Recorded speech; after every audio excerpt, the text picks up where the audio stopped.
Buen día de retorno con su programa Voz para el Cambio, una ventana abierta al debate de las ideas.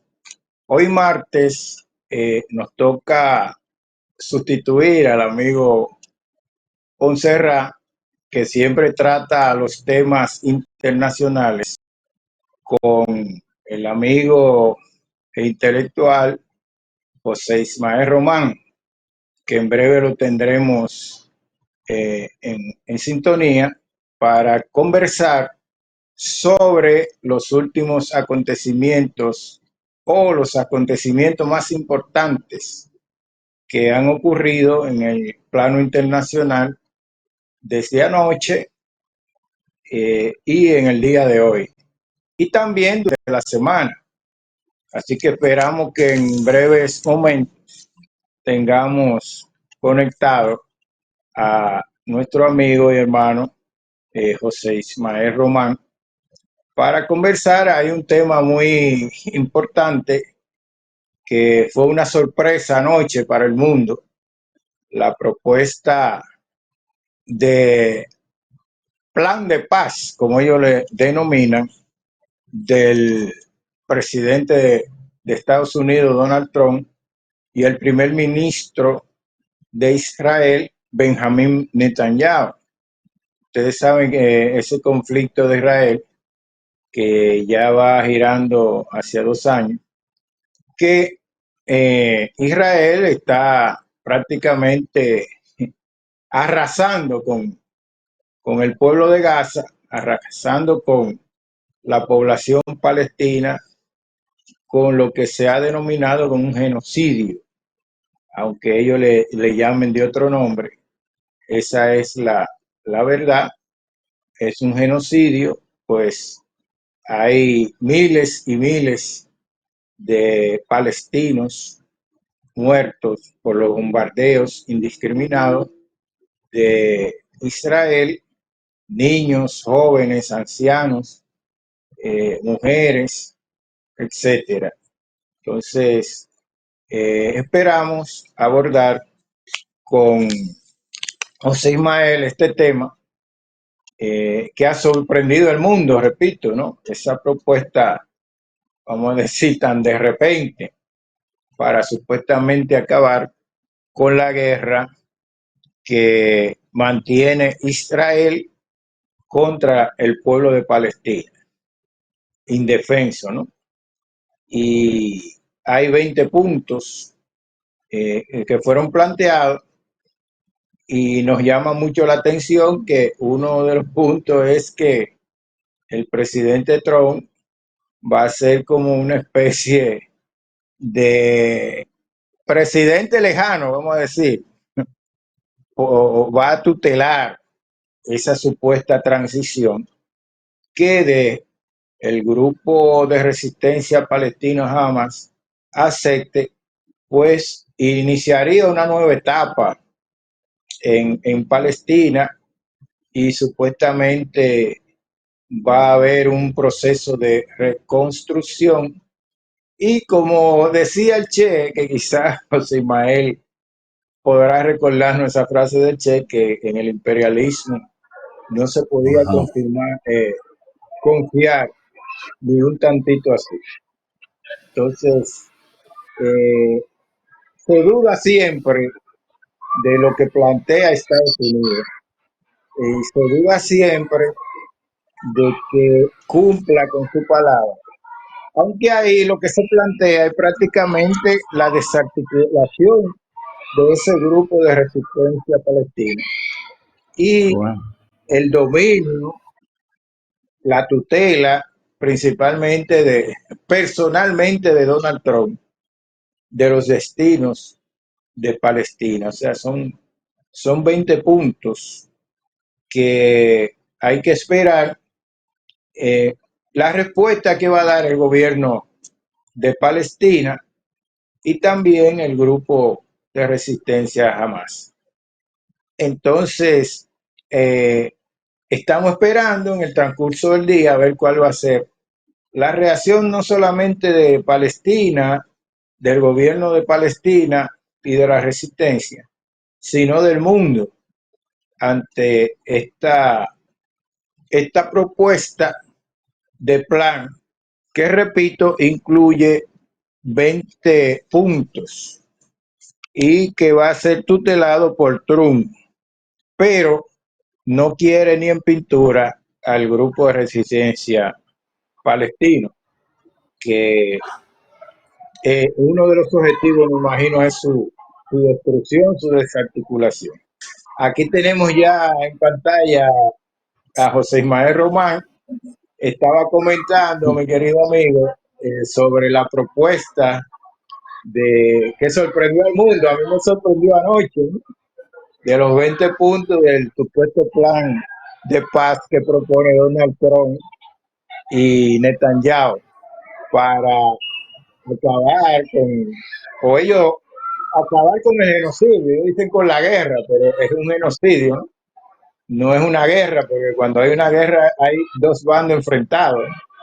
Y aquí lo que hay es una matanza. Así que, ¿cuál es tu opinión, José Manuel, sobre esta propuesta de plan? Bueno, la verdad es que los imperialistas, sionistas, no han cambiado y la pretensión es destruir la franja de Gaza por completo.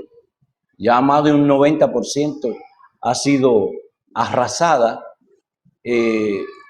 Pretenden también, pues ya incluso tiene asignado quién va a dirigir esa parte, que es Tony Blair, el, el, el inglés, y el padre de la esposa de Donald Trump, inmobiliario los dos. Sí, ellos han estado claros en su proyecto con relación a qué hacer en esa parte. Estados Unidos está atado a una serie de acontecimientos con relación a Israel que en medio de la crisis que vive el imperio y el capitalismo, fundamentalmente ahí en Estados Unidos, como imperio pues hegemónico, en parte el resurgir de otras fuerzas lo han obligado a asumir esta actitud de no ser desplazado, incluso junto a otras fuerzas que él ha humillado. Llegar Netanyahu a las Naciones Unidas y organizar un almuerzo con él y parte del gabinete de Donald Trump para discutir 21 puntos, porque hay uno que ya hizo facto, pero en ninguno de esos puntos contemplan la Autoridad Nacional Palestina, porque eso los colonos israelíes, bien armados, se han ido apropiando de esa parte. Ellos pretenden, pues, desarrollar esa parte ligeramente para justificarse en el tiempo y en el espacio. Pero todo ignora también el caso de Hamas. Porque si jamás llega a ese acuerdo o acepta esa actitud, porque es rendición, entregar las armas, como quiera lo van a eliminar, lo van a asesinar. Pues Donald Trump ha atacado 7 países en el Medio Oriente y mira lo que le hizo a un aliado fundamental, en donde Estados Unidos tiene la base militar más importante en el Medio Oriente, que es en Qatar. Mira lo que le hizo, que bombardeó. ¿Tú crees que se debe conformar solo con lo que fue decir, pedir disculpas? No, eso fue parte de la presión de Donald Trump, porque tiene una presión internacional de los países árabes con relación al tema de Israel. Esa es una situación difícil que hay en el Medio Oriente. Israel quiere imponerse por todos los medios a destruir la franja de Gaza. Claro, y naturalmente la parte de Irán. Entonces, eso es grave porque va a crear serias dificultades en la región.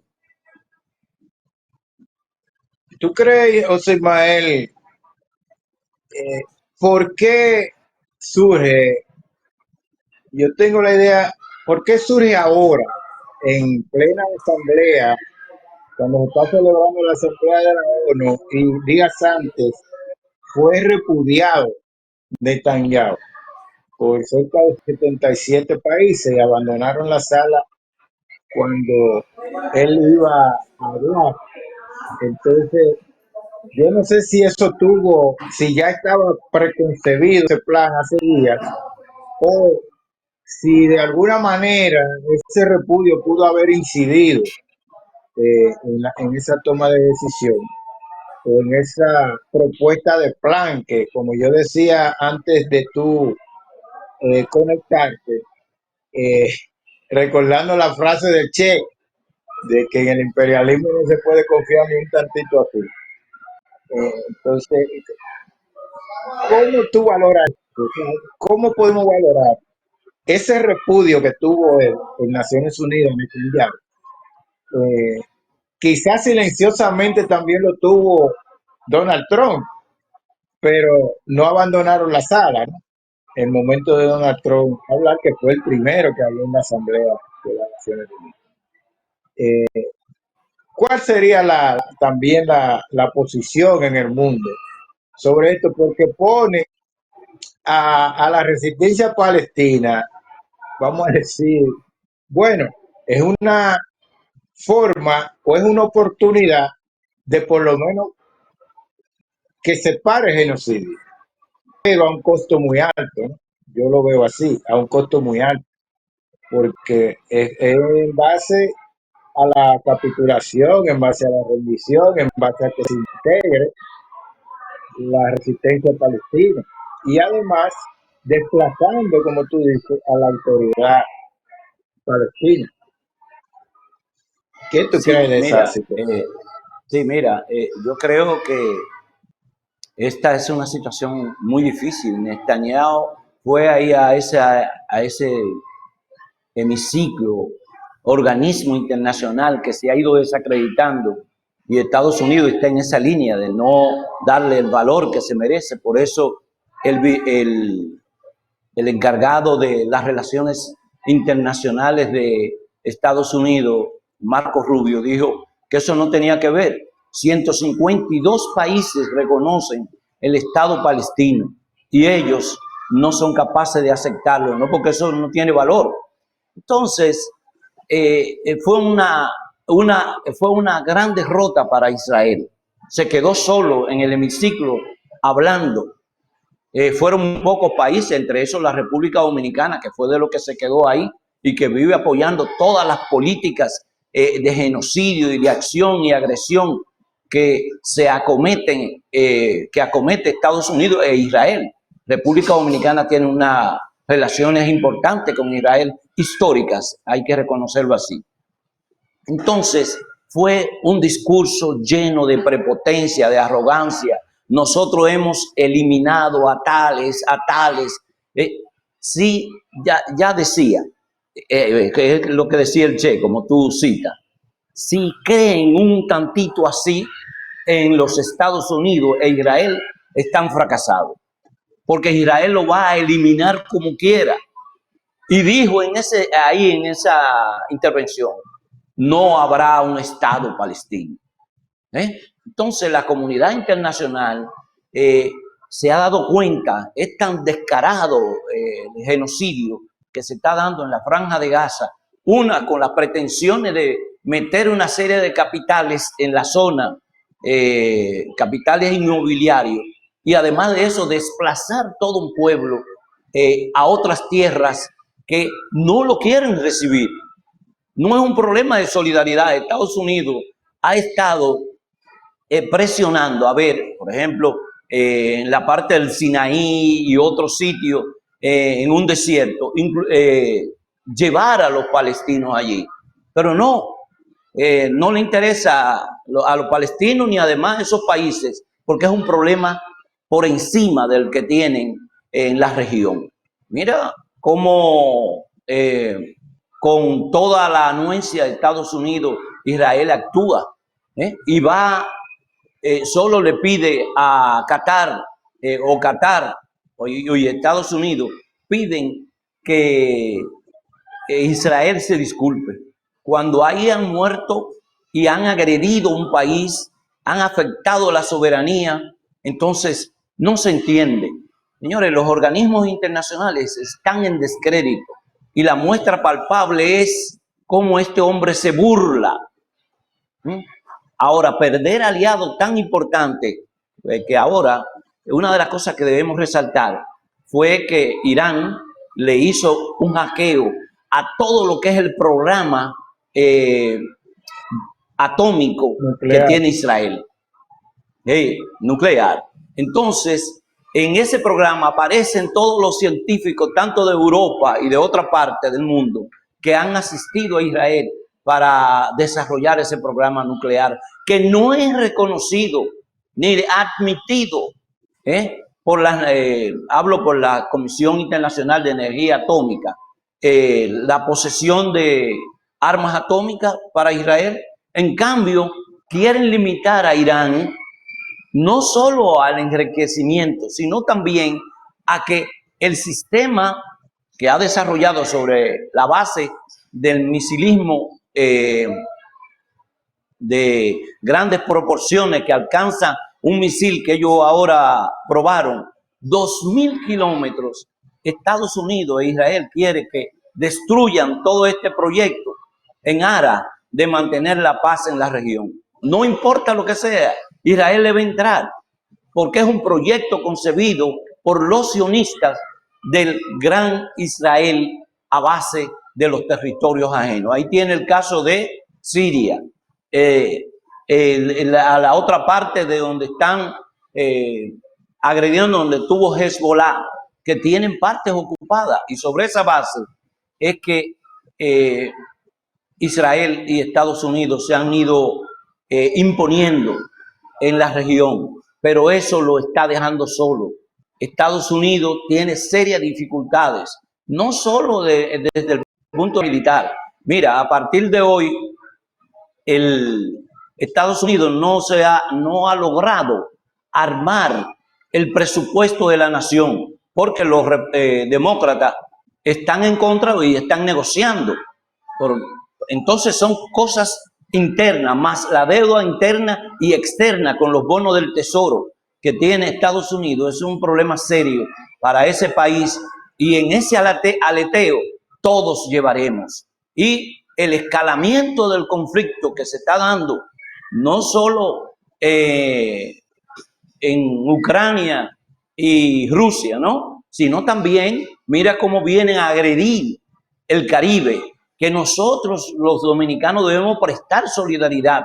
En cambio, la actitud del gobierno nuestro ha sido identificarse con la presencia de las naves militares y submarinos en el Caribe por parte de Estados Unidos y la amenaza. Yo soy de lo que no creo que Estados Unidos se atreva a invadir Venezuela.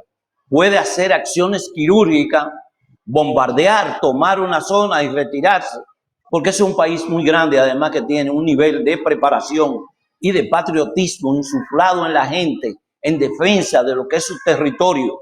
Incluso una parte de la oposición está ahí apoyando el gobierno de Nicolás Maduro.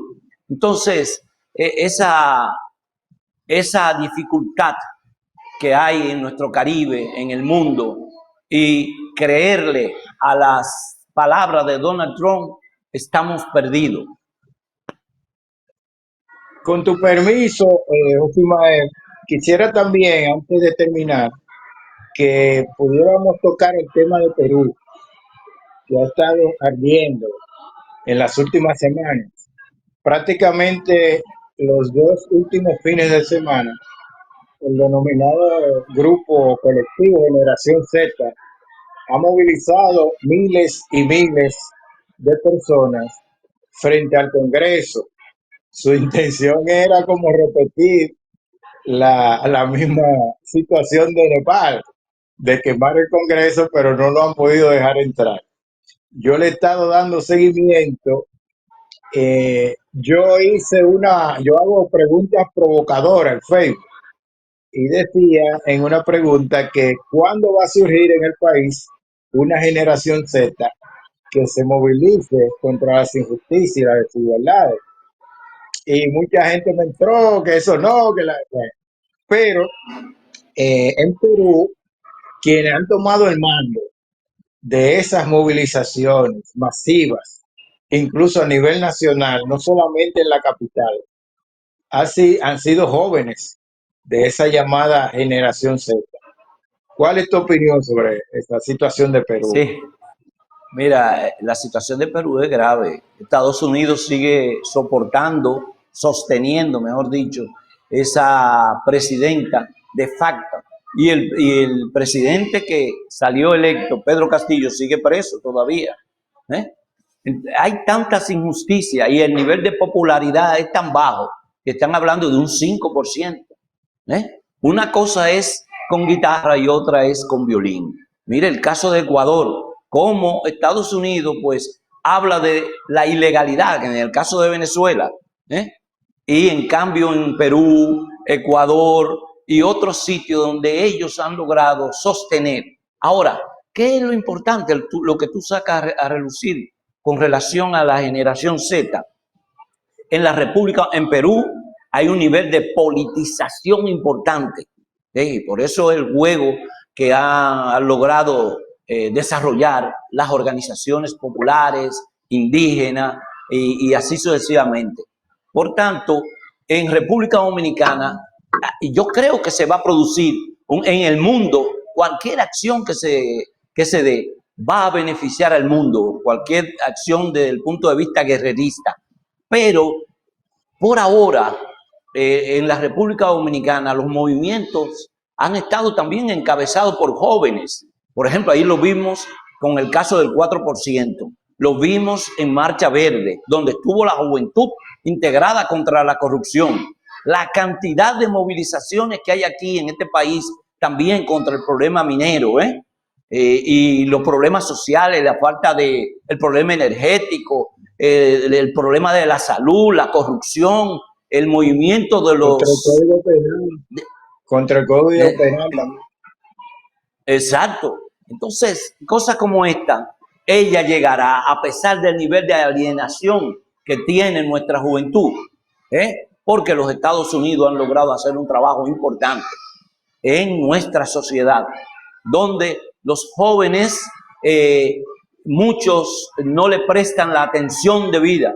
Mira el caso, así metiendo uno de los casos eh, donde la juventud también ha ido abandonando sectores y baluartes que son importantes, el caso de la Universidad Autónoma de Santo Domingo. Los jóvenes, no hablo del movimiento estudiantil, hablo del sector profesoral en la UAS. Los jóvenes que han llegado, que la mayoría ahora son jóvenes, muchos de ellos son indiferentes a la crisis que vive esa institución.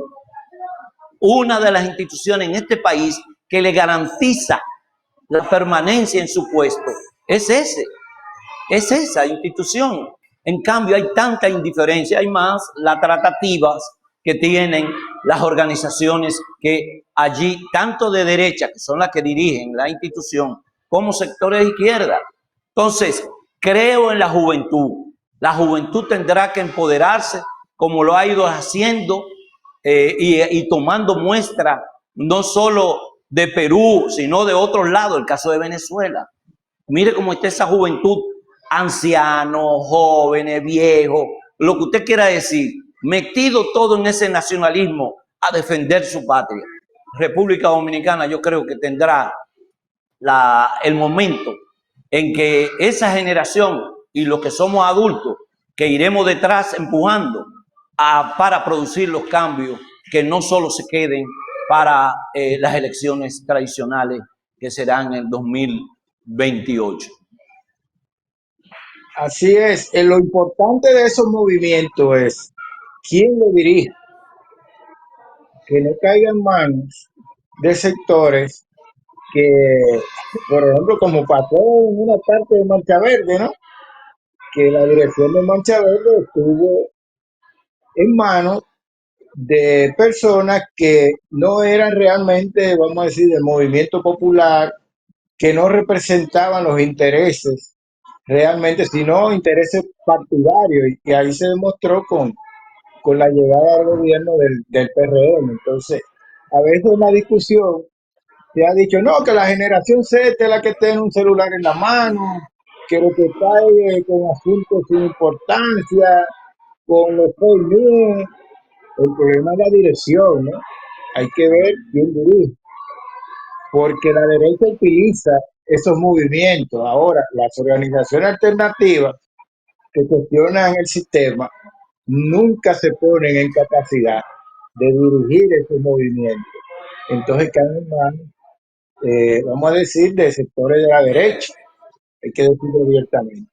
Entonces yo pienso que el asunto es la dirección política que se le dé o que tengan esos movimientos. Pero, ¿verdad?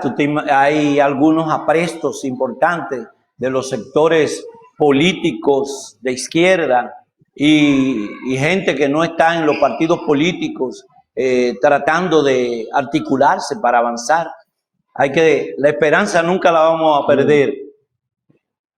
Es así. Bueno, lamentablemente llegamos al final del programa, José Ismael. Esperamos que mañana la audiencia de Voz para el Cambio sintonice de nuevo este programa, porque hay otro equipo que les toca mañana abordar temas nacionales, incluyéndome a mí, que voy a estar mañana. Así que hasta mañana. Qué bien, éxito. Lo voy a ver. Hasta mañana. Nos vemos, hermano.